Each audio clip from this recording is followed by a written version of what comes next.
যারা মাধ্যমিক উচ্চ মাধ্যমিক পরীক্ষায় এই বছর সফলতা লাভ করলো তাদেরকে বলতে হচ্ছে যে প্রীতিলতা নামের একটা মেয়েও সেই ব্রিটিশ শাসনের সময়কালে এন্ট্রান্সে অর্থাৎ মাধ্যমিকে ভালো ফল করেছিল।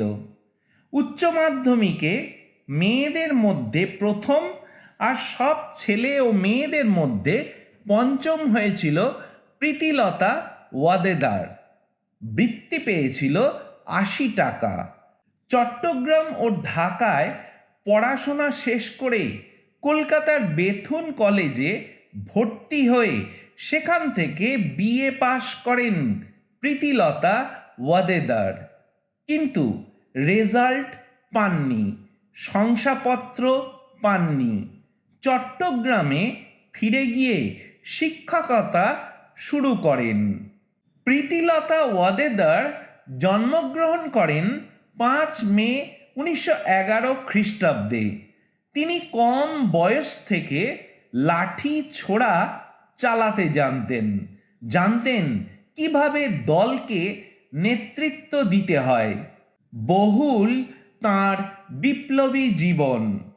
পড়াতে যাচ্ছি বলে একদিন বাড়ি ছাড়েন, কারণ বাড়িতে থাকলে এনকাউন্টারে তাকে মরতে হতো। এমনও হয়েছে এনকাউন্টারে দলের বাকিরা মারা গেছেন, কিন্তু বিপ্লবী প্রীতিলতা ওয়াদেদার তাঁর গুরু মাস্টারদা সূর্য সেনের সাথে রাতের অন্ধকারে পানা পুকুর সাঁতরে প্রাণে বেঁচেছিলেন কোনো ক্রমে। চট্টগ্রাম পাহাড়তলি ইউরোপিয়ান ক্লাব আক্রমণে প্রীতিলতা ওয়াদেদার নেতৃত্ব দেন।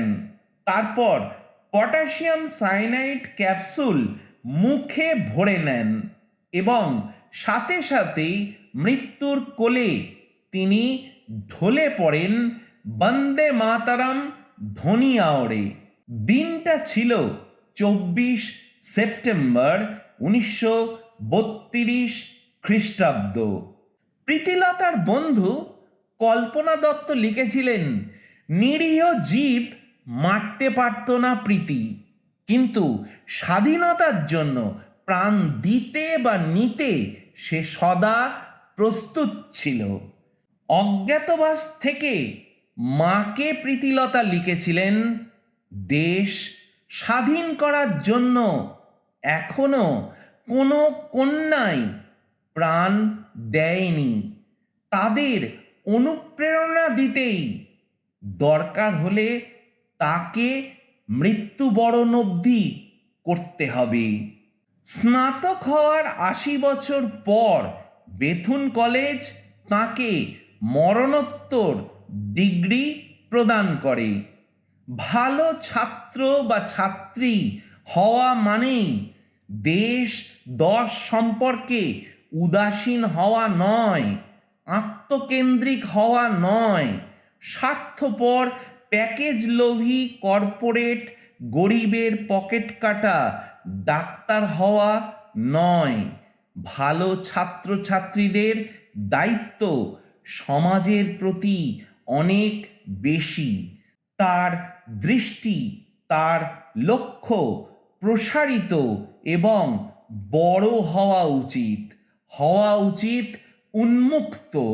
অনেকের জন্য ভাবার দায় তার দিকেই তাকিয়ে আছে নিরন্ন, পিছিয়ে পড়া, নানাভাবে বঞ্চিত মানুষ। আর এই কথাটা বড়দেরও দায়িত্ব ছোটদেরকে জানিয়ে দেওয়া।